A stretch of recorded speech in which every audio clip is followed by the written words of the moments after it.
Hello, and welcome to Broker Than You.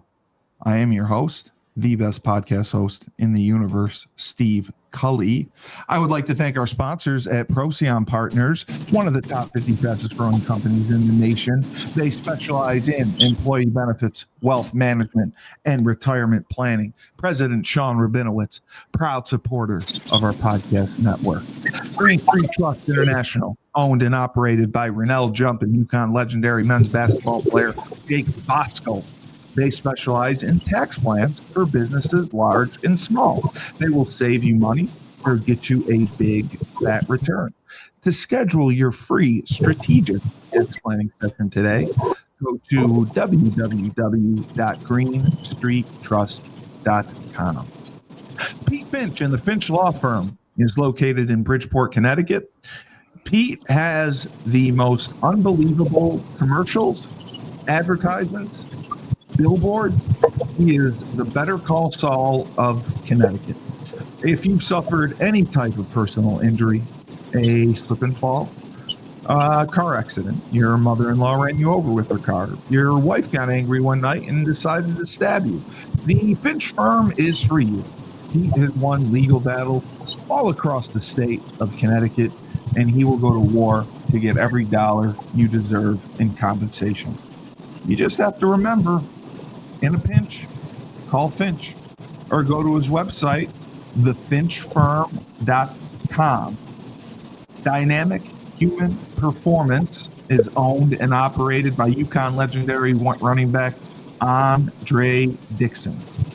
He trains boys and girls of all ages, all sports. He has a boot camp program, 7 days a week, 6 a.m. You want to get in shape, you go to Andre. He has an athletic development program where he takes boys and girls, trains them from the ground up, helps them to be the best they can be, reach their full potential. Andre has sent boys and girls to college on scholarship for all different types of sports. We have down south, Julius Williams and the Trench Mob. The Trench Mob podcast is tonight at 8:30 p.m. You don't want to miss it. Julius trains offensive and defensive linemen in Decatur, Georgia. He competes in 5v5 tournaments and college showcase camps. Proud to say that every 5v5 tournament they competed in, they won. Every college showcase camp they attended, a member of the Trench Mob was offered a full college scholarship. Julius has sent kids to schools like Florida, Florida State, Miami, Tennessee, Clemson, Georgia, Alabama, just to name a few. So if you want to work with the best, go to www.battleofthetrenches.com. And we will say Mr. James Whitfield, who is here with us. James Whitfield has dedicated himself to the art of financial planning and services for the last 3 years. He specializes in insurance policies, mainly life insurance. He will save you a boatload of money, and he will do so tax-free. James provides first responders and EMTs, police officers, with financial stability. He understands the stress that comes with retirement planning. How much am I going to need? For how long? Do we have enough? James will answer those questions and more, because fear of the unknown is real.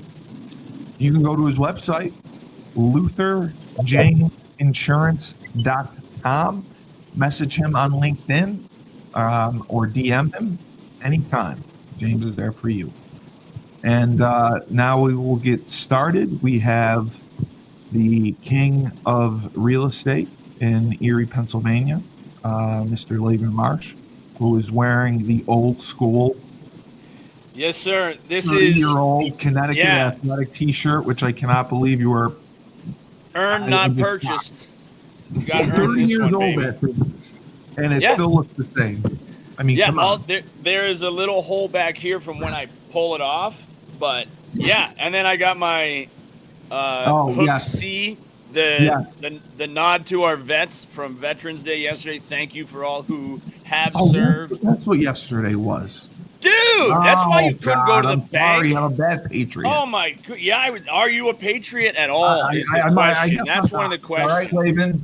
Oh Sue me. man! All right. I'd like to. I would I like do to. 45 But podcasts. I can't keep up with Veterans Day. I know, bro. But for me, it's personal with Millie. So I Kyle know. Milliken, they actually had the run for him on Sunday, and it's now Hartford Marathon took it over. So they don't tie Kyle Milliken's name to they call it the Husky Run and Ruck. Oh, they do. Yeah, I've taken my daughter up. I've been up there almost every year since he passed.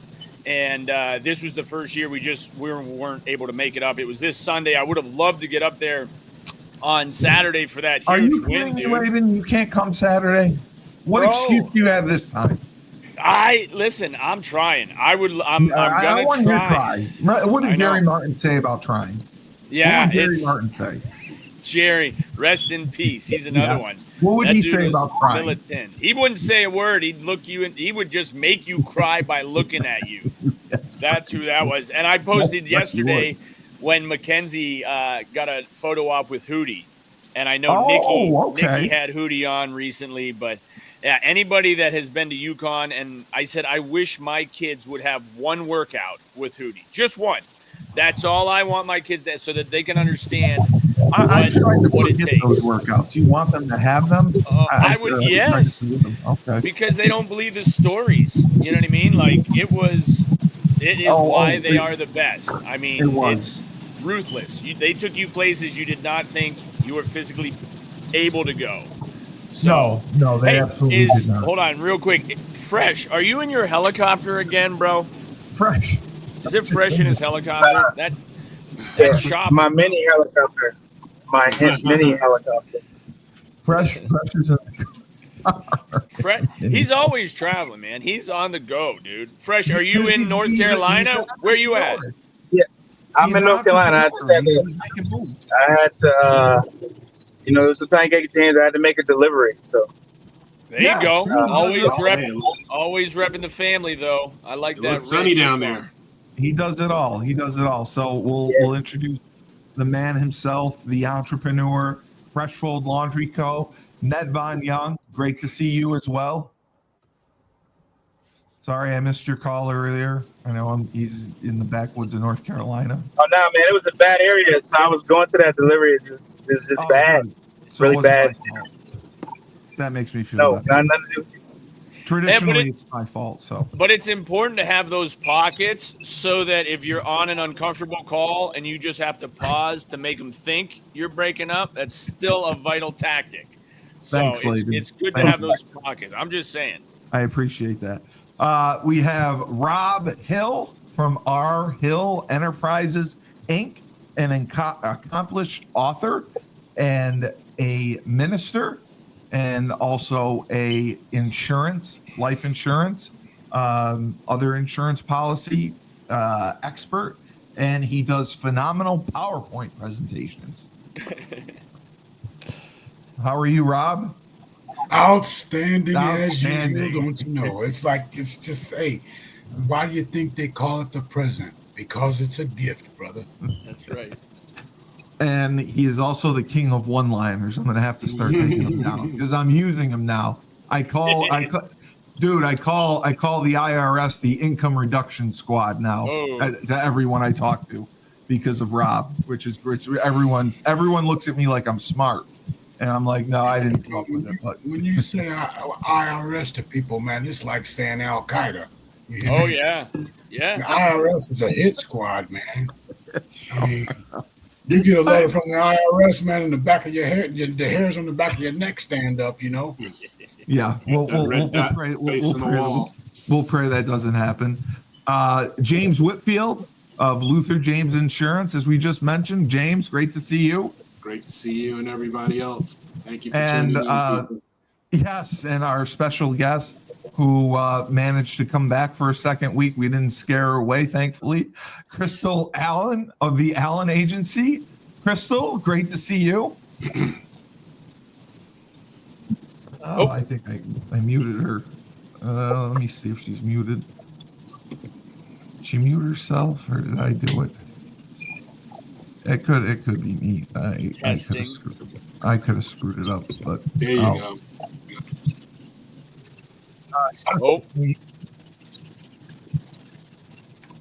You're gonna have to mime today. Can you talk? Let me see if we can hear you. You know, I will say I went to a college volleyball game this weekend with Mackenzie, and there was the coach on the opponent's team was deaf.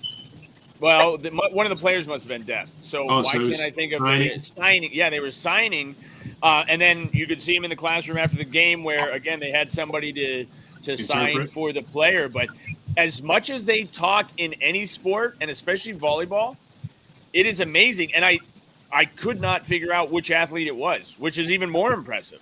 Because you didn't see and hearing aid or anything. And even watching the game, though, there was no change in flow. I mean, in volleyball, they talk and move all the time, and I don't know how there's not collisions if you can't hear. Right. It was really wild to me of all the sports. That was fascinating. So, did we get Krystal back yet, though? I'm still working on it. I don't understand. I can only burn so much time with stories, Steve, and that was one. I know. That's set up really well. Krystal, try logging. Try logging. Log out and log back in. Sometimes that helps because it worked before. So and then an extension to that story. I took Mackenzie to Fredonia State. Steve, New York State. She likes Fredonia State. They've got a great coach who's been there 25 years. But in the introduction, they on stage. What was the other one? Geneva, you gave me too. She went to Geneva College to look at. She's looking at Fredonia State. But at Fredonia State, I'm against all this, by the way. Okay, well, they have an a cappella group on stage, and it's all women except for one guy. And he's off to the side, and you're kind of like, he's dancing on his own. It was kind of interesting. Well, then, like 2 songs in, he starts beatboxing. And I'm like, that's why the dude's here. Now, I know there's some women that can beatbox. Oh, so he was John Julian. It was like a hidden talent where I'm like, yo, how is this guy the only man on stage? And they sounded great, by the way. But then to watch him beatbox, it was very fun. But yeah, we had a good experience at Fredonia State. Hour drive away. We're familiar with Dunkirk. It's where the Bills used to train. Man, how about the Bills? Yes. Did the Bills show up on Sunday or no? They got so much. I'm mad about my Giants. Well, that had to happen. That had to happen. I'm mad about my Giants. I mean, the future is bright. But it's like, okay. And so James, hey, Fresh, are you smashing a tin can on your forehead, bro?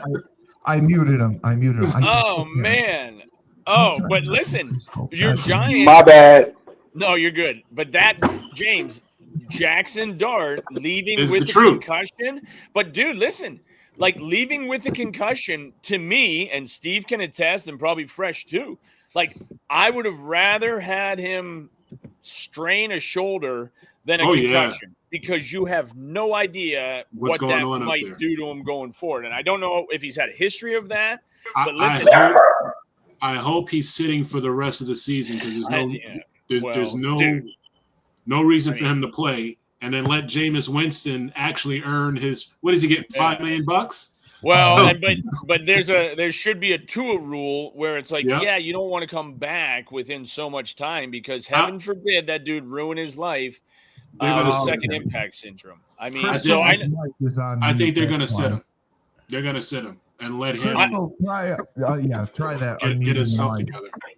Yep. Oh my God, was working. There we go. Yay! Hello. Thank you for having me. Okay, so I have to ask the first question. Well, it's not the first question. It was asked 5,000. So I guess we'll start with you, Laban, since it's technically your show. The government reopening. Not official yet. We're waiting on, I think, the House. I know, but people are asking, was it really worth it for all the trouble that the Democrats or whoever went through or whatever stopped it? Short answer would be no. Did they get anything out of it? But listen, dude, and I think as soon as they say we caved and didn't get anything out of it, you kind of absorb the guilt, don't you? And I think that's what seems to be overlooked. Well, I don't feel guilt because I'm a sociopath. Not you, but for anyone who said, hey, Schumer caved or any of these Dems caved, by caving is admitting that you were holding everything up. The key. Right. So I think that's their first mistake. But I think, again, whether it's policy change, and we've talked about the tax code too, anybody complaining about it, there's a body that can change that. And so is true with the way this lays out and how it's handled going forward. Like senators, congressmen should not get paid. I mean, if there's any question. I agree with that too. So I don't know at what body creates legislation to change that, because the people voting are the ones who abuse it. So it's really, no, it shouldn't have happened. And again, I think now that it has affected me in trying to travel, right. Yeah. Thank as God. soon as it hits you or your pocketbook, it's true. But I think I can only imagine the frustration, because it all just feels like a bit of a game, and a game that they have thought out more so than the general public realizes. And so, to know that it was a bit of negotiation. 40 days. Yeah, exactly. And I will use a line out of Rob's book. Rob said that nobody's really elected. They are selected. Did I say that right, Rob? Oh, yes. Yes, they're selected. They're not elected, they're selected. See, what has happened is, I'm just want to interject here right now. Yes, I want you to. See, the government that we have right now is not the one that was envisioned by the founders of this country. It was not. No, I agree. See, we started out with a government of, by, and for the people, and Benjamin Franklin said it the best when he was asked, after they had signed the Declaration of Independence. Benjamin Franklin was asked, what kind of government do we have, sir? And he said, 250 years ago, he said this: a republic. Yes, if you can keep it. If you can keep it. I didn't know he said that part. 250 years ago, he said that. See, there's some foresight with the founding fathers, man. I mean, you talk about freedom is reserved for a knowledgeable and virtuous people, and we have just exited out of that over the last 100 years. Okay. We have. I fully agree with that. James, what were your thoughts on the government hopefully reopening soon, and was anything really accomplished? Was it worth it? Did anything change? I didn't think anything was accomplished either, right? Because you had 6 or 8 people who couldn't hold out with everybody else, and they were winning. In scope, they were winning. So I'm happy that the government workers are now starting to get their paychecks. I mean, they shouldn't be used as political pawns, which is god awful. I don't know if I'm going to be doing healthcare for this year and maybe next year. You can't, right? Because you don't know. I have no idea what's going to happen. Yeah, with the Affordable Care Act or Medicare. It's a yin and a yang for me, because the government shouldn't have been shut down in the first place. Right. And I have my views on that particular party with the red hats. I think that in some way, shape, or form, whatever it is that they think that they're doing that's right is going to blow up in their face at some point. Right. Because they literally had, and it's been like this for since the ACA was created with Obamacare. They've been trying to get rid of it for years and didn't have anything in place. And they're still, to me, kicking the can down the road until the end of December. All they did was push it another 60 days or whatever, right? Exactly. January 30th, I think, is the next one. So time will tell. I mean, it's going to be an interesting watch. That's the best I can say, without taking off anybody or anything else like that. Right. I'm glad that things are going to go close to normal, because it's never going to be normal again. No. Because I, for one, was not setting foot in an airport, on an airplane. No, I wouldn't either. No, you don't know what you're getting. No. And part of the reason why I started liking taking the train. That I can understand. I mean, it's Krystal, a longer trip, but you know. what were your thoughts? The government should be reopening. Did the shutdown accomplish anything? I mean, we were asked that several times, because it went 40 days, and people are saying that it went 40 days, and what did it really accomplish? And is it going to make a difference? I don't think so. Not in my opinion. I don't think so I really haven't followed it that much, to be honest with you. There's not much to follow, so yeah. I agree with you. Yeah, I just try to stay clear. Play Switzerland is always the best bet. I learned that after running for state rep. Yeah, Switzerland. Yep. That's the way to go. Yep. No, I'll be right back, guys. Yeah, go ahead. I agree. Krystal, when you opened your business, the Allen Agency, what would you say was the biggest risk that you took on, especially with doing insurance and the different policies that you're selling? That was one of the questions that just came in. I mean, really, the biggest risk is on myself. So it really boils down to me. I mean, I'm the risk. So, I have to work and produce and follow up and, so that's really the risk. I mean, me, income, money, we all work for money. I mean, that's really it. Yeah. It's on you. It's on you to get it done. Yeah. I don't just get a paycheck. I don't just walk in the door. No, right. It's completely different when it's your own dairy. Fresh, you actually got two questions.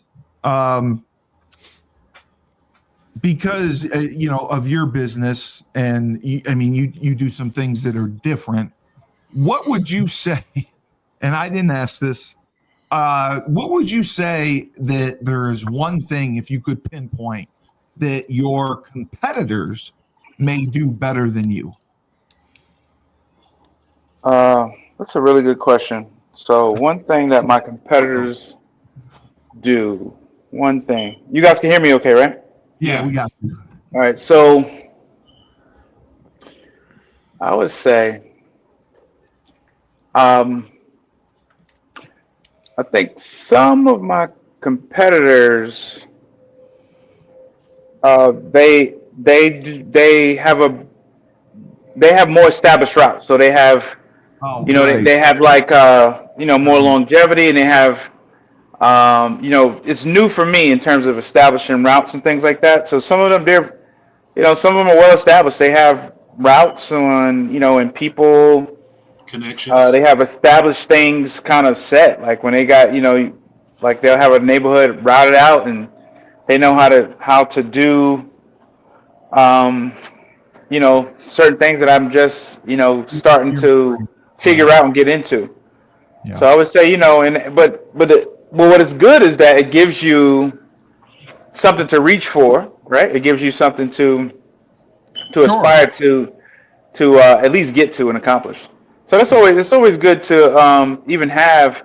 For one, it's good to have competitors, right? Because people want options. And a lot of times they'll decide whether they want what you have or want what they have. But the fact that they have an option, people just don't like to have one thing that you're told that this is all you have to do. And I think that's what's super beneficial. And kind of, believe it or not, that's similar to what, kind of from a political standpoint, touching on some of the things you guys were talking about earlier, which is one of the big crux of things. Like, people want options, especially from a medical standpoint. And if they don't, right now, as it stands, even though it was said that they would support and kind of go back and revisit it, and no promises was made that they're not gonna nix and X things, which is, which is kind of that, which is a big thing, and I think people overlook some of those things. So it's good to have options.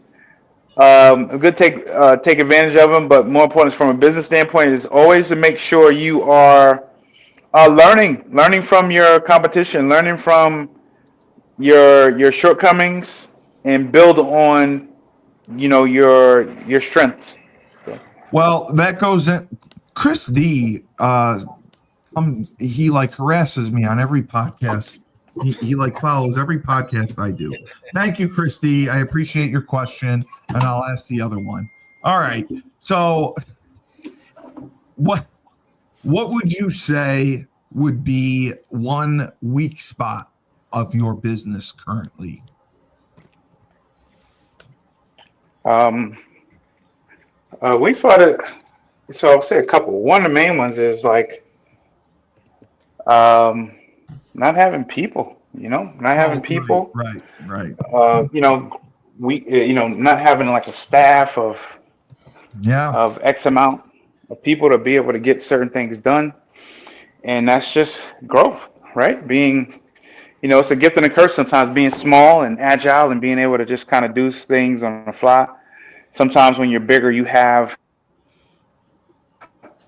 certain things in place for good reasons, but a lot of times it can limit you on things you could do because you get so big. Sometimes you get too big to service, your common people, your community, because you're big, like, corporate. Like, so for commercial clients are going to pay more. They're going to do, you're going to do much bigger deals there.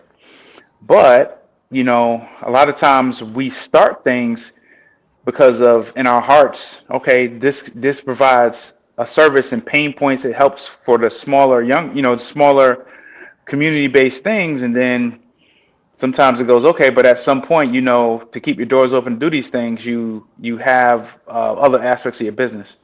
But I would say if you could keep both of those things, if you could manage your, your higher end things and your corporate stuff, but still service your community and be a good servant and be a good steward over what you have. I think that's a really good spot to be in. Really good place. Laban, this could be coming from, this is from Lori, who works at Coldwell Banker, who I suspiciously think is my Aunt Lori. Oh, you have an aunt that works at Coldwell Banker? I do. Oh, and I don't think you've disclosed that at this point. I would not disclose that. And if she's on my podcast, I'm going to be very angry. Aunt Lori, you're not allowed to come on my podcast. Right. She works obviously in real estate, and she heard me call you the king of real estate in Erie, PA. Is she disputing that? No, she could dispute that. I don't know. I think it's beautiful. She would like to know, because she has had some open houses lately, and she's been selling some homes, and she would like to know what frustrates your customers the most that you deal with when selling a property. Yeah, I mean the most frustrating thing is if there's not proper or ample communication. And I think part of that is setting that expectation up, and also kind of giving that spiel. Like Levi and I met with a couple people yesterday, and I think I've told you this before. About 45 minutes to an hour into the meeting, where my cell phone sits face down, I said, "Hey, how long have we been here?" And we ended up meeting 2.5 hours, but. He's like, "Oh, it's been about an hour." I said, "Well, I just want you to know I haven't even looked at my phone because I'm trying to focus on you." With. Yes. So if you reach out to me and I don't answer right away, I'm just giving that level of courtesy to the same client. So because I get frustrated when you do that. Yes. Well, I've given you the pitch, dude. But I think that's where communication is vital in any industry, but especially in sales. Like if somebody showed the house, they want to know feedback right away. And I actually owe this to another agent whose home I showed. And, if you want feedback on your listings, you better be providing feedback when you show homes to other sellers. It's that law of reciprocity. So I think in that regard, communication is number one and vital. But as a marketing opportunity, as we head towards the end of the year, one thing we've always said that I'd love to actually do it, but I don't know if it's worth the marketing dollars for a billboard, because January starts, everybody says, I'm number one in this, I'm number one. And I heard this at a coaching group where it's like, I want to do a billboard that says, we're not number one, you are. And I think that has to be the I would never do that. That's better. I'm not doing that. It is so much better, one. dude. I'm number one. But listen, statistically, that's if you're a play not, on words. That's a play 100%. on words and a play on vision. Well, and I think that's where, but it goes back to how many people do billboards because they want to be seen. And it's the same thing with saying you're number one. I know. Well, and I'm not saying it's wrong. Yeah. I'm just saying when everybody starts saying, hey, I was number one in this, I was number one in this, I was number one in this. Yeah. Most people really don't care, and they don't even know what that stat means. Well, I so think the whole they idea care. was, okay. Well, but it's not about us as agents being the top agents. It's about you, the client, being serviced, because as soon as somebody sees that billboard and you haven't been responding to their emails and texts, I'm the number one client. Yeah. It makes that billboard less valuable to the beholder, if you will. So understood. That was a bit of a tangent. One of my better ones. If this was my Aunt Lori, I'm going to be furious. Find out. I want to know. I'd like to. We're not going to know. And where's she out of? Where's she out here? Of? She's in my hometown. Oh. I may boot her out. So just so you know. Rob, yes. This is from Kelly. Kelly watched your both presentations apparently last week, and you were talking about the Vanderbilt or the Commodores, I can't remember, but how they lost their wealth or everything. But you do a lot with life insurance and the different policies and trying to find which one fits best. What processes feel unnecessarily complicated because she thinks that it seems somewhat complicated, and how do you simplify them to people, because people are stupid? Okay, that's nice, Kelly. That's great. Well, actually, I would submit this to the questioner that it's not complicated. It's not intensive and all that. It's just the fact that ignorance plays a big role in this thing. See, once we get rid of that ignorance, then it becomes simple. It's like, remember when you were trying to tie your shoe? Or when you were trying to walk? Yeah. You see everybody around you walking, and the next thing you want to do is get up and walk too.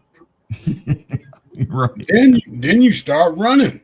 Oh my goodness! And then we're going to bike and all this kind of stuff. It's a growth process. See, once you realize that you are ignorant, and ignorance is devastating when you don't know you are. Well, at least I know I am. So I got that. When you know that you are ignorant. And so that's where the right questions have to come up. And see, I have honed my services to be able to field those questions before they come up. Yes. Okay? That makes sense. A lot of times during insurance, in the insurance industry, the first question people ask is, well, how much does it cost? And that's not a bad question, but it's the wrong first question. Wrong first question. The first question ought to be, when does it start? Okay, and when does it end? Absolutely. Because that gives you a clear picture of what the product you're looking at. I mean, life insurance in and of itself, there are different kinds of life insurance. That's what she was saying. Life insurance and all that. So the person says, well, I already got life insurance. I said, do you? Really? What type is it? Yeah, right. Or is it this or is it this or what? Because 9 times out of 10, when I sit down with people, Steve, what they have and what they think they have are two very different things. That happens to me every day. And to comment on Laban's statement about communication, see, everything rises and falls on communication. But what we need to have crystal clear communication, so there's no ambiguity. And that's why we have a crystal right down below. Right. James, you had been talking about the Affordable Care Act and some Medicare, Medicaid, and not necessarily being comfortable placing clients in that. This is Christy. God damn you, Christy wants to know what are some things that customers ask you for, and your answer is always no.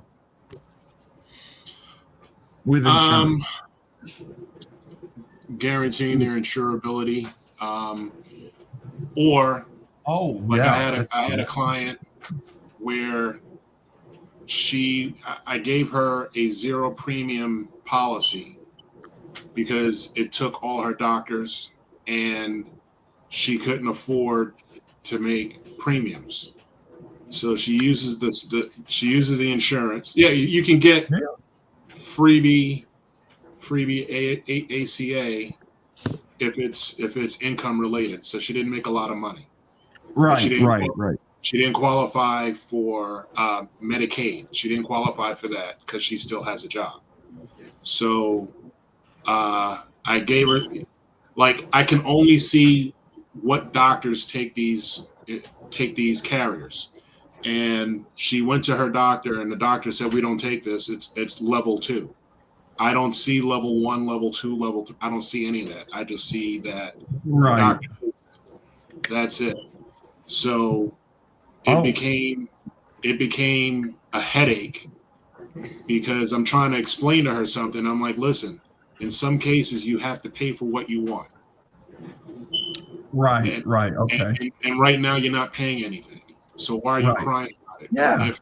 If for some apparent reason this particular doctor you have to see, then you should get on some kind of aid to help pay to see that doctor.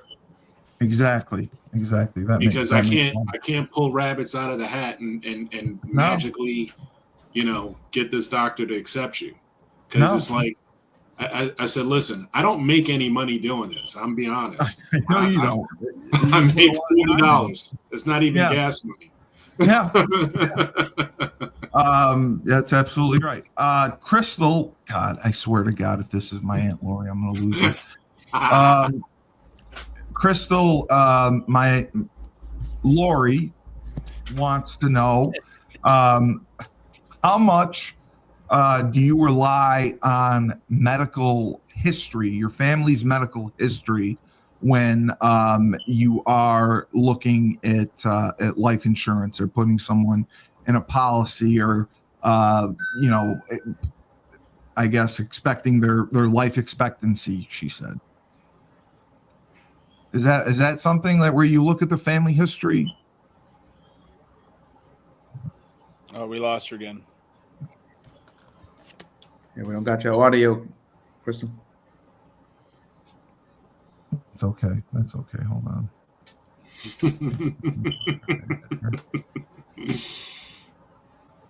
All right. Try. Yeah, she'll try coming back. Oh, I don't know why that keeps doing that, but yeah, that's what they asked. Fresh. So this. Okay. What's up? Lay it on me. Christy is just hammering me today. He's got a lot of questions today. Well, he follows me on every on every podcast. He likes watching all our podcasts. He thinks your business is cutting edge, and I'm sure he's laying it on real thick to harass me.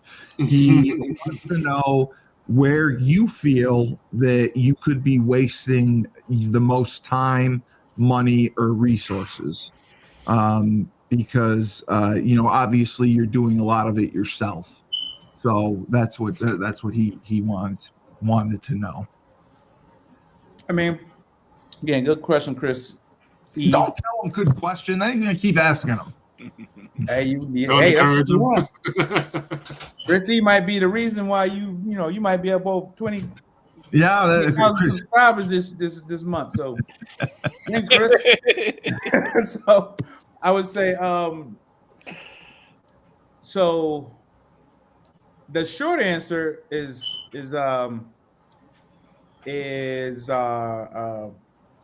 labor, like just kind of basically self-involved, being involved, more involved, doing the day-to-day things that need to get done, right? But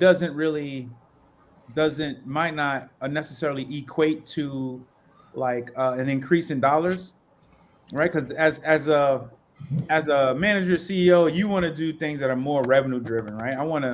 My goal is to really be able to drive revenue, bring in revenue. But at the same time, right, if I only have a minimum amount of employees or workers, it's certain things that I'm gonna have to jump in and do a little bit here, a little bit there. Exactly. And then also, it's one of those things where in the process of developing, you learn, right? We learn, right? We learn as we make mistakes. We learn as we make decisions that could have been made differently, or we make certain decisions out of necessity. And it's usually in the beginning, as entrepreneurs, you make certain decisions out of necessity because you go, okay, well, I don't have the capital to hire to do this or do that, so I'm just going to do it. Or you have the mindset, I'm going to do this so that I have experience, and then I'll know if someone's doing it right, or we tell ourselves whatever we need to tell ourselves. But the bottom line is, the old saying is, if you want to go fast, go alone. You want to go far, go together, right? So right. When you need people, but you may not have the resources to get people, that's when those creative juices have to come in. You got to be creative and start figuring things out in such a way as how to bring people in, how to do things.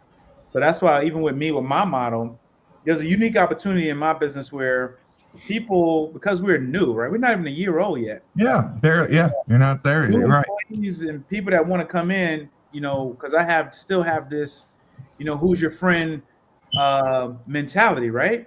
So teammate, right? So I have that mentality ingrained from an 18-year-old to now. I carry that over to business. So I have a family. You're a family kind of mindset on how I want to run business. So people that come in early, you get opportunities to have equity early, like just being equity. That's huge. Like lay worker, that someone would call, the term. Not trying to be derogatory or anything, but you're an attendant, you're a driver. Yeah. You can have equity in a company. That's huge. Yeah. And if you're committed to staying on and putting in the work on the front end, because we're new, you have to rely on your resources. All right. What do we have? Right. I have time. I can give up, equity and things like that because it's cheap now. But those are the things. So you have to try to do things like that. So, that's in a long version. I wanted to thank you as well for talking to my cousin. He appreciated talking with you and wants to talk with you further. And talking with Sean Mulcahy, I appreciate that. He was very. And I had to look out for Sean. I was surprised. I got the phone ring. I was like, "Oh, I got you." So yeah, I gave him your number. I told him you would talk with him and see. Already got the ball rolling with him. So that's great. Things are moving already. So yeah, I try not to waste any time. You try to get it done before things happen to, to start to pull at you. All right, Krystal, can we hear you now? Yes. Can you? All right. Okay. All right. Yay. All right. I think what it was is my audio was connecting to my phone instead of to my iPod. You got an iPhone? Yeah. And I hit end, not thinking. Yeah. So I think that's what had happened. Okay. So my Aunt Lori, I really hope it wasn't her, but she wants to know if you evaluate family history. Yes. You do. Short answer, really? Absolutely. Yeah. So they're going to look at your whole family history. They're going to look at your, your mother. Did she die at an early age with cancer or diabetes or, all of those factors, because it does affect. Yeah, it does definitely affect your rate, because, if your father maybe died from heart disease at 60, there's a good chance you probably will too. So that's what they're using. Yeah. So they use, there's a lot that they use. Yeah. That I was very, very surprised. Is there any, go ahead. I was just going to say, go ahead. I was going to say, like, especially if you're selling something like cancer insurance, they ask specific questions like that because they want to make sure if you're insurable. Right. Yeah. What I was going to ask, and I don't know, like, what type of history might be combated, but let's say if they die of something that you have said, hey, I know this is a concern because of my father, and so I do X, Y, and Z to help prevent that. I mean, is that something that needs documented, actually helps with justifying is there anything like that or is it just inevitable that if your family history was such that you've been blessed with it, doesn't matter how hard you're working, and I'm not talking like medication, but just lifestyle change, whether it's obesity or something like that, are there ways that you can help yourself despite your family history, I guess? Oh, that's a good question. Yeah, I mean, some companies are, very cut and dry, but there's other ones that will look at what you do. Do you exercise? Do you how does your blood work look? Because they'll even take your blood on sometimes. So they'll take a look at that, and I just had a guy that he needed $1 million policy. He had to do urine, blood, height, weight. I'm surprised they didn't do a mouth swab, but I don't think they did that. But yeah, so they went to his house. They did it all. He had to fast for 12 hours. I mean, it was just like a real doctor's. A real doctor's appointment. Doctor screening. Yeah. Yeah. How much does $1 million policy cost a month? Oh, it depends. That's a loaded question. Yeah, it's a very loaded question. Is it like $50 a month? No. Okay, I was just checking. If you're under 21, yes, you can get $1 million policy for like $20-$30, but it's term. It's term. It's not a whole. And that's the one that changes. Okay. Yep. Yeah, this guy was 64, I want to say. That makes sense. And then he was not excellent health. He ended up being standard non-smoker because he was a little overweight. So they actually used that against him, and they took him down a notch that I had even quoted him. So it ended up, going up to like $900 a month. So that's the kind of money that insurance can cost. I don't want to pay that. Okay. Yeah, a lot of people don't, but I mean, he needs it. He's a contractor. He took out $1 million loan. He's trying to protect his wife, which is the whole the whole reason is you're protecting your family. So I mean, you have to think about that. Yeah, you have to do. You should do something. I know that's what he said. Well, maybe I can lose some weight. We can try again. I'm like, we can certainly reshop it. Yeah, for sure. But I think that's another reason why you all say to do it as early as possible when you're, in theory, the healthiest, correct? Yes, absolutely. Yes. I'm actually going to do one on my son here soon because he's 25 and he's right. He's actually, I should have done it a long time ago. He's on the cusp. He's right on the. Yeah, so I said I need to do it this year. I said I got to do it right now. Give me all your stuff, and I already have his account information. So I will do it how you will. I just need his approval. You look so young. You have a 25-year-old. Wow. Oh yeah, 25. My son that passed away was 20. Would be almost 29. So, I'm older than I look, but I also started early. So, okay. I had him when I was like 15. So I had him when I was very young. Laban, there's a question that someone wants to know. Because you Marsh Real Estate is their own company. Yeah. What would you say would make your employees twice as engaged, maybe more productive, something that would help them be more engaged and productive because a certain person sees employees that are not engaged and lack productivity or not, pounding the pavement or showing. It doesn't matter. Well, I mean, I understand it, and I think that's part of the reason I'm in the industry I am, is that we do have 6 employees that are self-sufficient, but as far as the licensed agents, they're all 1099, and I say that I coach the pole vault and work in real estate because both pole vaulters and real estate agents have to be assertive. I have never called an athlete and I've never called an agent to say, are you coming in today? Like, you know what we're doing. Yes. You know what the program entails. And if you're not showing up, I'm not chasing after you. And there's no mandatory minimums, you know what I mean, for our agents. Right. The thing is, it's how productive do you want to be? There's certainly ways that we help engage them. But you evaluate them. Did I ask you to prompt me for this? Because like we offer opportunities to our agents where I'm going the wrong way. We will actually provide the postcard. We even purchased, it's usually about 500 or 600 pies, apple and pumpkin. So the one you mailed one to yourself last year, didn't you? I or was always that a Christmas do. card? I always recommend mailing one to yourself so you have an idea when your clients receive them. Thank you for the reminder, Steve.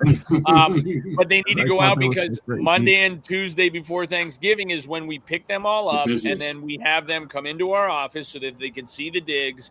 And it was something that we've done now for 18 years, our coaching group. Now, we had an agent out in Beverly Hills that laughed at us. They're like, you give your clients pies, they'd have to probably give them a Bentley. But in our market, a pie is a nice gesture and appreciated before Thanksgiving. I'm just saying there is a difference in marketplace. And I know. Tactics you might use. Thankfully, especially if it's apple picking season, just left. Listen, we've got a Furman's cider mill, and I'm telling you right now, I mean, then they do the frozen. They're not a sponsor. You're not supposed to mention them. They could be, bro. It's future prospects that I'm looking for. Yes, then you can mention them. Okay. Thank you, Rob. So this comes from Rob. He would like to know occupationally.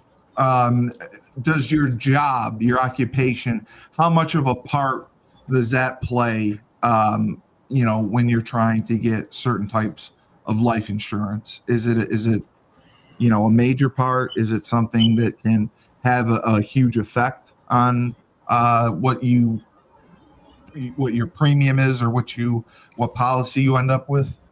Well, yes, definitely. Everything in your life plays a role in your life insurance. Now, if you are a rock climber and you spend your time 7,000 to 8,000 feet above ground, that's going to play an effect on you. Or if you are a parachute jump trainer or something like that, that's going to definitely. If you're a firefighter, even, all these things, every aspect of your life plays a role in your life insurance. If you got 5 speeding tickets in the last 6 months, that's going to play a role. If you got DUI, everything, they look at, depending on the size of the policy, that determines what type of a fine-tooth comb they put on your life. That's right.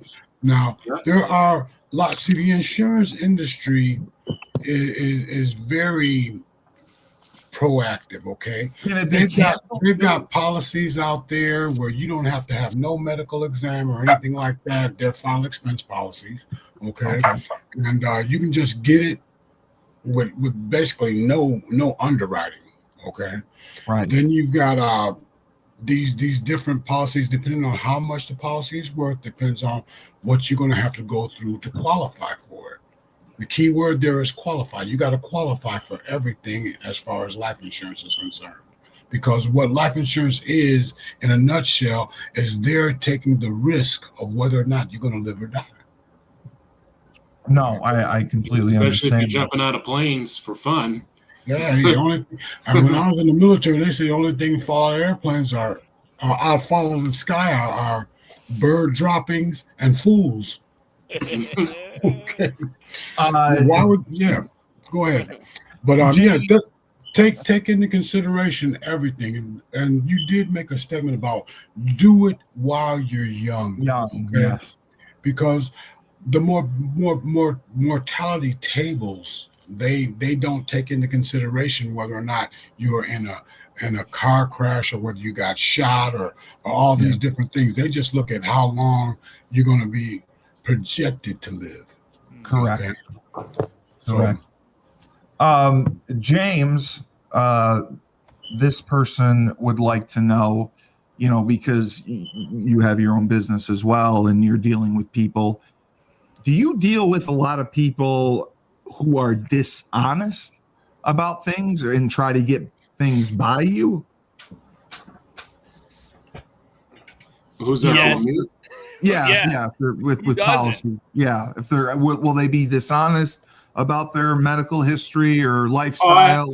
I had people who try to go test the system. I specifically say, listen, I'm not looking at you in judgment. I just need to know. Right. Is there anything, even if you took a sleeping pill 10 years ago, is there anything that I should know? Y'all laugh, but I had somebody get rejected for a sleeping pill. Wow. Because of the type of pill. Wow. Oh my God. Yeah. Really? Like they took Ambien and got rejected? A sleeping pill. And it wasn't this person I'm talking about. Right. The person I'm talking about, at the time she was like 39, 40 years old. A little overweight, but that's not a big deal. And then she wanted policy for her daughter. So I'm thinking the kid is only 15, 16 years old. It shouldn't be a problem. I took them to multiple carriers. They all got rejected. And here's the thing, because I kept saying, there's got to be something on here, because they won't. The carrier won't tell you. Some carriers won't tell you. This particular carrier, some carriers won't. This particular carrier sent me a report on the mother. So the mother was she took medication for bipolar. Oh, okay. So right there is the scratch, because she's she has bipolar disorder. Done. Anything like anything with seizures, mental health like that, really? Wow. Yes. Anything schizophrenia, definitely that. Well, that I can understand. Yeah. Yeah. Yeah. But the like I was looking at her in shock, like, oh, okay. Well, what about like depression or anxiety? Because that gets turned down too. That gets turned down too. Yeah. Listen, Steve, because you're suicidal. I think that's it. And like Rob was saying, it's all about risk mitigation. But one of the things, like you're talking about that, when I tried to get my pilot's license through the FAA, I was on a pain med called Tramadol at the time, which was like class 3. Tramadol's like nothing. Yeah. It's now like class A, but they said, hey, you can't get a pilot's license until you are free of any and all narcotics for at least 6 months. And then like what I heard this morning about the shutdown and the air traffic controllers, do you know how regimented and restricted they are from things like they can't take sleeping pills, they can't, drink it. Like there are certain things that because of what they do professionally, they can't be under any influence. And so that's the type of concern I have for somebody that's like, oh, we're not getting paid, so I'm going to get on the wagon. And then they get called back into work and it's like, whoa, I don't know, but it is. I need to sleep. It's all about risk mitigation. It's all about risk mitigation. And the only reason we have paper contracts in real estate is for when something goes wrong. Because if everything goes smooth and everything's okay, you might as well shred it. But as soon as the first thing goes wrong, they want it documented. And so all of those points are fantastic. And it's just like a lifestyle thing, right? Why you should just do it as early as possible before you gain any bad habits or happen to find yourself slipping mentally a little bit. It's like I was going to schedule for my depression or anxiety. I can't believe that. Oh, yeah. Everyone's got depression and anxiety. Especially depression. Yeah. Because you don't get paid. You don't get paid if you commit suicide. Like if you have obviously. Yeah. Well, actually, there's a 2-year contestability period. Okay. After 2 years, you can commit suicide and your insurance will pay out. I mean, wait this out. Thanks for letting me know, Rob. So I'll wait 2 years. Thank you. Hey, but listen, dude. I mean, that's the sort of thing that I can tell you right now. There are people that are thinking that, like, I'm telling you, dude, in our line of football and head trauma, yeah, dude, like that is, without a doubt, that is something that would cross through my mind if I was at all teetering. And thankfully, I've been doing good. But Rob, I think that makes total sense. Now, the fact that there's some as sad as that is, you know what I mean? Like, there are people who will probably follow that protocol. Yeah. And that is the scariest part, dude. I mean, it really is. Well, in 2 years, a lot of things can happen, brother. Yeah, and hopefully they find the Lord. What I would say to people that are considering committing suicide, well, what if you don't die? Yeah, that's what you there ain't no guarantee. No, listen, I'm not. And your sponsor said that to you, right? Yes, he did. He told me that. But listen. Hey, I remember. But at UConn, we had a track teammate, and he did. He jumped off a bridge and he lived. And thankfully, he's still well and healthy. But I mean, wow. Yeah, Rob, can you imagine? Like, you think it's over, and then now you got further complications, and maybe a recognition that, hey, I probably shouldn't have done that. But I mean, again, it is something that nobody likes to talk about, understandably so, but it is real, and it is real for a lot of people, especially I've always found, like, towards the end of seasons, like as soon as football's over and the Super Bowl's over, man, there is a large swath of men who have an empty void, and it gets to be tough. And I mean, again, I have a ton of support, but if there is anybody out there, Rob, you're not wrong with that point, but more than that, there are a lot of people that love whoever you are. So just remember that, brother. So I didn't mean that to turn dark, but yeah. No, it's good to know. Nedvonne, okay. So, you know, you're coming up on a year of your business. If you were to start your business from scratch today, is there anything you would do differently? Yeah, absolutely, a lot. Really? I mean, it's things you would know what I know now. It's certain things I would definitely change. You know, things around, you know, of how we launched, of things securing, you know, from securing, whether it be location to personnel. Yeah, I think in different departments, there's different things that you look at and you could do differently.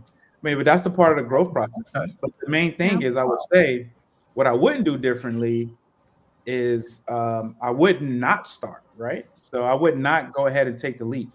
Correct. The biggest things is a lot of people go, and as Rob said, you have a whole lot of tomorrows. Yes. I think that was the saying. If you don't do it today, you have a whole lot. I screwed it up. What I said was simply this: if you put off until tomorrow what you can do today, what you'll end up with is a bunch of empty yesterdays. Okay. I was somewhat close. Rob, my grandfather used to say, "Why do today what you can put off till tomorrow?" And I know he was joking, but still, it is one of those things. And I still have that mantra: do it now. Do it now. Part because I'll forget about it, but more than anything, if you don't have time to do it today, how are you going to have time to do it tomorrow? We've always said that if you don't have time to do it right the first time, how are you going to have time to do it again? I mean, 100%. So my question would be, how do you know he was joking? I know he deep inside he was not joking, but I understood exactly what he meant, and he was retired at the time. So you think you understood? My ignorance is bliss. Rob always gets this. Krystal, with your business, you know, the Allen agency, and obviously you're doing life insurance as well. What would you say?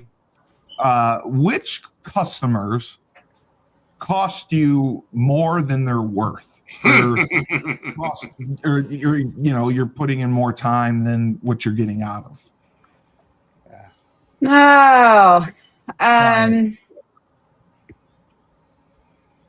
Which customers? I mean, I guess there's really not a specific customer. I mean, people are people. Some people, like we said earlier, they're stupid, they're ignorant, they don't even know. Or some of them are so smart they're ignorant. So it really just depends on the person. I've worked with a lot of great people. Fortunately, but I've been in insurance for over 20 years, and you will get the people that you just waste a lot of time on, and maybe ask a lot of questions, and you're not really making any money, kind of like James said earlier. You do all of this work and you're not really making any money, and you're trying to do the right thing, but then they're still pushing at you and pushing at you and pushing at you. And it's like, dude, I'm not even getting paid for this. So I hear them. I've been there. Yeah. I can help you out with that answer a little bit. It's usually, unfortunately, a lot of times it's family. Really? Right? Yeah. I stopped selling to family, period. Because period. Like a lot of times family know you before you became the professional you are. They remember a lot of times they remember the shortcomings, they remember the things that you haven't done. All right. Yeah. But they don't realize, like, in your shortcomings, you learn a lot from them shortcomings, and you don't plan on making those. You don't plan on falling short again the way you fell short in the past, right?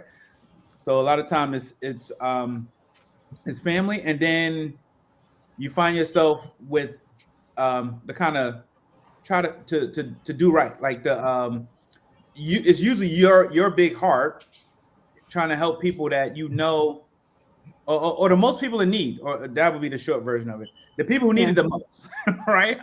So a lot of times it's family and the people that needed the most who have the most difficulty understanding, who you have some of the most difficulty dealing with.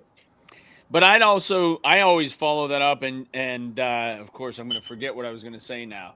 I'd rather disappoint you now than let you down later. That's what you say. Under promise, over deliver. That's actually easier to absorb. Yeah, because again, I mean, it's because it's inevitable. When I have a seller that's they want an asking price that's way too unrealistic, and that's where I would say just be honest with them, Krystal, to say, hey, I'm not making a lot of money on this, but I want to help you because you're a client of mine for life. But just so they understand. And again, when people call and say, well, I know you're really busy, I'm like, I'm never too busy for business. I am too busy for ignorance. But no, I think it's one of those things where I'd rather disappoint you now than let you down later by making you think, this is inexpensive, or yes, it's very feasible, or yes, it only takes a 1-page application. No, we need everything. We need to know all of it.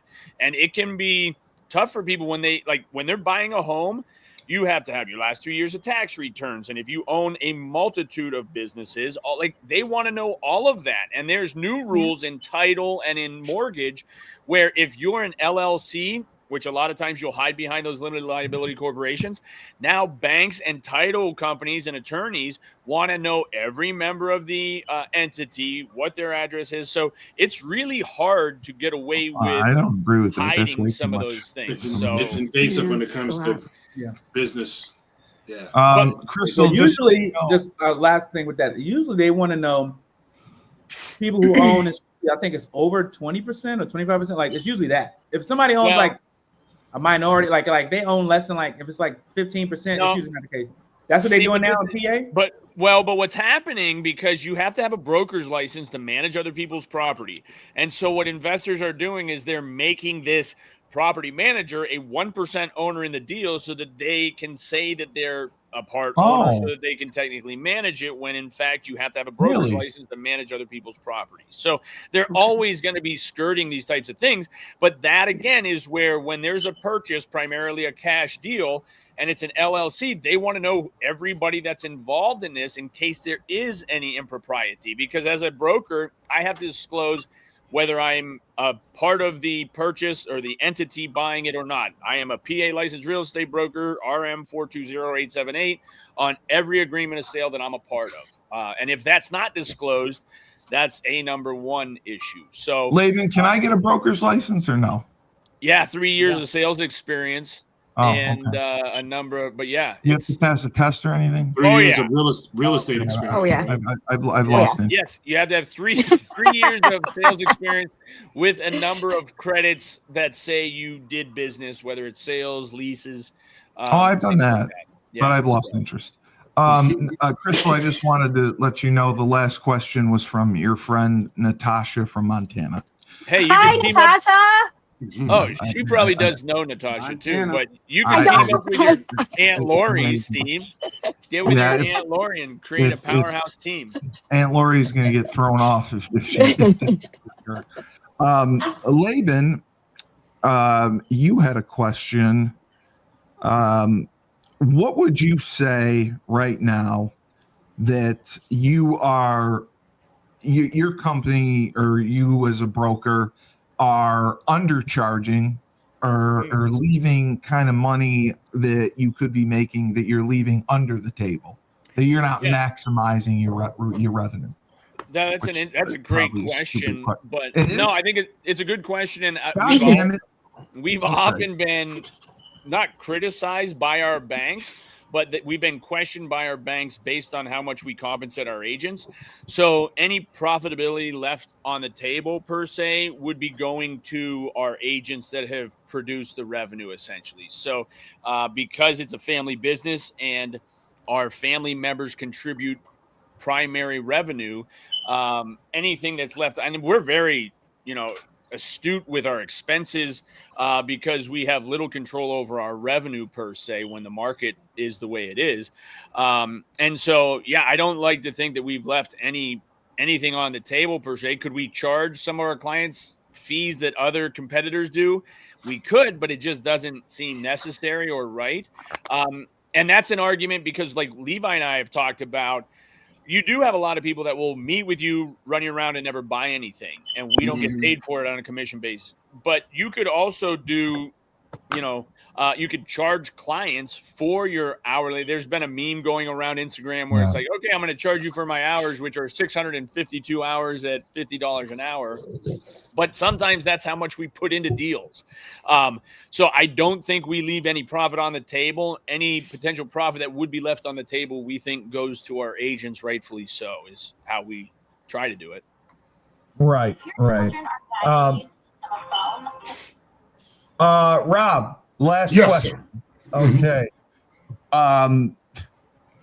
What would you say is the number one complaint that you deal with or you get that you you're a problem solver, but that you have not or struggled or had issues solving when, dealing with putting together insurance policies for people? Okay, well, the first thing I would preface that with is simply this. Either you're going to be remembered for one or two things. Either the problems you solve or the ones you create. Okay. Now, with that said, I like it. With that said, what we have to do is we have to meet people where they are. Right, okay? right. You said that. To negate all them problems or those perceived problems, one needs to address the ignorance in the room. Yeah. Okay. Because a lot of people, they're going to ask questions, and you've heard that old cliche about there are no dumb questions. Yeah, I've asked a lot of dumb questions. That's true, but there are the wrong questions. Okay? Right. And so the wrong question is, in essence, a stupid question. Yes. Okay. Yeah. So what we have to do is we have to prep our clients to be able to ask the right questions. Educate you, what you said, educate them to ask. Not educate, it's training. Education involves being able to bring out of you a greater expression of that which is already in you. Exactly. Yes, it's already in me. At these universities and these schools and all this is not education. What it is, it's called training. Okay, it's training. It's training. And so this is where people need to, I would say, to be able to disseminate the truth from the lie. Okay, because a salesperson in and of itself, they'll tell you whatever they need to sell you whatever it is they want you to buy. Yeah, I know. Yeah. So what we need to do is we need to be more service oriented than sales oriented. Okay. Right. Because I was with an agent one time, and he was in the organization that I was in, man, and this guy was selling. I mean, he was selling policies left and right. I'm like, wow, how is this dude doing this 50, 60 policies a month? Come to find out, he was very manipulative. Okay. Well, of course. So it always blows up in your face later. Yeah, it does. Yeah, it will. If it don't get you in the wash, it'll get you in the rinse. And so that's what happened. I mean, because he was always thinking about how to get the sale, not the service aspect of it. Okay, life insurance is very fluid, and everybody would need to have some. Okay. Yeah. But there comes a time when people don't realize that if you lie to a person from the beginning, that business is not going to stay. That's why full disclosure is preeminent. What you guys have all said. Full disclosure. And everything, you know. I mean, I don't lie to people about anything. Right. Okay. Right. I lie about it. It's not going to serve me, and it's not going to serve them. Right. All right. Great answer. Great show, guys. We had some good questions. I appreciate it. And Nedvonne Young, Fresh Fold Laundry Co., Chapel Hill, North Carolina, high-end laundry service. You put your laundry in a plastic bag. You can book right online. They come, pick it up for you, wash, dry, fold it within 48 hours. And it's incredible. They have an online subscription model, weekly or bi-weekly, and they have deals for college students in the area, and a wonderful new location, and also offering a pickup and drop-off service. You can have your laundry done without even leaving your house. That is why Fresh is the entrepreneur of the year. We love Fresh. And before I screw up the website again, just say it. What's the website? It's my-freshfold. Yes. .com. Yes. Or you can go to freshfold-laundry.com. Either one. Okay, either one. You can see all their services. So for Rob Hill, our Hill Enterprises Inc. We're gonna make a quote book. He's got the one liner. A quote book for Rob. Rob is doing a phenomenal job. An accomplished author. Buy his book on Amazon. Ask the right questions. What is it? Ask the right questions. Ask the right questions. Get the right answers for sound financial retirement planning. And make sure you leave a review on Amazon. And he's also make sure that you don't be the last one to know that you got a firm grip on an empty bag. I don't know what that means. Rob. Firm grip on an empty bag. What does that mean? That means you're thinking about retirement as an age. Oh, all right. It's not an age. It's a financial position. You taught me that. James Whitfield, Luther James Insurance.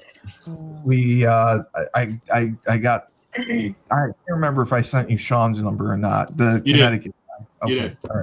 All right. And Fresh, try to connect with Renell Jump. He wanted to talk with you. I think I sent you his number. Krystal Allen, thank you so much for coming on and putting up with us. Thank you for allowing me. Yeah, for putting up with us, and either if it was my Aunt Lori or Natasha, or whoever asked me. If Aunt Lori was asking questions, she's gonna. Oh God, I'm gonna lose my mind. Well, I can go to her house. I'm probably right around the corner. So you are. You're right there, which is crazy. Laban Marsh, the king of real estate in Erie, PA, who will not be coming to UConn this weekend. We don't know. We're gonna see, bro. I'm a spontaneity. I don't know. Listen, I'm spontaneity for anything. All I know, I have a 4:00 today, and then tomorrow I'll worry about later tonight, dude. The weekend is yet to come. I can't make any promises, but we're going Saturday. So if you go, let me know. It is a big game, though. I mean, dude, it's not a big game. We should destroy them. But bro. Hey, listen, I don't destroy Rice though, so it don't matter.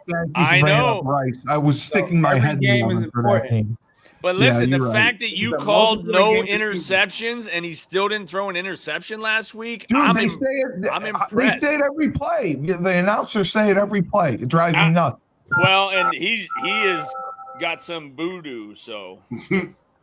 Well, if you go, let me know, and we'll get you tickets because there's tickets on. Oh, Rob had to pop off. There's tickets online. I can send you the link. So you can Friends of the program. I should be sitting next to Andy Baylock. Yeah, you're not gonna on the sideline. They don't do that. They don't do that. But you get two free complimentary tickets, and then you got to buy the other ones. So all right, if you want to go. But I'm going, so I'll hopefully see you. I hope to see you there, brother. All right, James, Laban, Nedvonne, Krystal.